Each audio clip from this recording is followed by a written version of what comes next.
Evening అవ్వగానే మనందరికీ ఆకలి అవుతుంది కదా. సో మేము మాత్రం మ్యాంగో తిని బోర్ అయిపోయినాము. డైలీ ఈవినింగ్ మార్నింగ్ ఎప్పుడు చూసినా మ్యాంగోసే.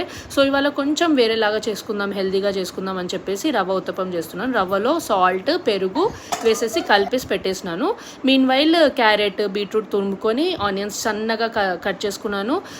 కరిపత్తా, ఇంకా హరధనియా, ఇంకా గ్రీన్ చిల్లీస్ ఈ 3 కూడా సన్నగా కట్ చేసుకున్నాను. కొత్తిమీర, కరివేపాకు, ఇంకా మిరపకాయలు ఇవన్నీ వేసేసి రైస్ ఫ్లోర్, బియ్యం పిండి కూడా వేసి మంచిగా వాటర్ వేసుకొని కలుపుకోవాలన్నమాట. ఇట్లా థిక్ బ్యాటర్ లాగా ఉండాలి, పల్చగా ఉండొద్దు. సో థిక్ బ్యాటర్ లాగా అయిపోయిన తర్వాత ఇప్పుడు పెనం మీద నెయ్యి వేసేసి ఇంకా దోశలు వేసేయడమే. చాలా బాగుంటుంది. ట్రై చేయండి మీరు కూడా. చాలా రెసిపీస్ ఉన్నాయి ఇవి.